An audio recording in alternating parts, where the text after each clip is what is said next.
بسم اللہ الرحمن الرحیم باب کیف کان یتطوع النبی صلی اللہ علیہ وسلم بالنہار۔ اس باب میں حضرت امام ترمذی رحمۃ اللہ علیہ حضور پاک علیہ الصلاۃ والسلام کے دن کے جو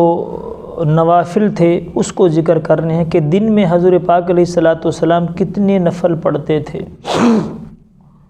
حضرت علی رضی اللہ تعالیٰ عنہ سے کسی شاگرد نے پوچھا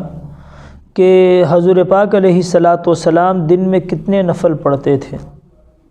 تو حضرت علی رضی اللہ تعالیٰ عنہ نے فرمایا انکم لا تطیقون ذالک، تم اس کی طاقت نہیں رکھ سکتے، اور اگر تم اس کی طاقت نہیں رکھ سکتے تو تمہیں بتانے کا کوئی فائدہ بھی نہیں ہے۔ لیکن وہ ہمارے زمانے کے لوگوں کی طرح نہیں تھے، وہ تابعین تھے، اللہ پاک نے ان کو بھی فہم عطا کیا تھا، انہوں نے بڑا بہترین جواب دیا۔ کہا حضرت علی رضی اللہ عنہ سے، حضرت آپ ہمیں بتا دیں، ہم میں سے جو آدمی طاقت رکھے گا وہ پڑھنے کا اہتمام کرے گا، اور جو طاقت نہیں رکھے گا وہ دوسروں کو بتائے گا، اور دوسرے اس پر عمل کریں گے، ان کو بھی ثواب ملے گا، اس پر بھی ثواب ملے گا۔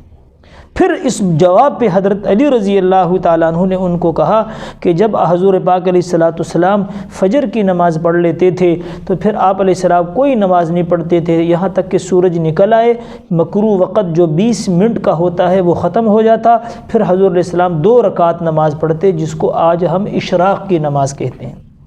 اور پھر فرمایا کہ 8:30، 9، 10 بجے کے قریب جا کے تو زوال سے پہلے حضور پاک علیہ الصلاۃ والسلام 4 رکعت پڑھتے تھے، اور جب سورج زوال ہو جاتا ظہر سے پہلے آپ علیہ السلام 4 رکعت پڑھتے، اور ظہر کے بعد حضور علیہ الصلاۃ والسلام 2 رکعت پڑھتے، اور عصر کی نماز سے پہلے حضور علیہ الصلاۃ والسلام 4 رکعت نفل جس کا ذکر پیچھے آ چکا ہے، تو یہ دن کے نوافل ہیں جس کو حضور پاک علیہ الصلاۃ والسلام پڑھا کرتے تھے۔ اور اسی طرح اوابین اور تہجد کی نماز چونکہ وہ رات کی ہے، وہ ابواب پیچھے ہم ریکارڈ کروا چکے ہیں، اس میں سارا کچھ موجود ہے۔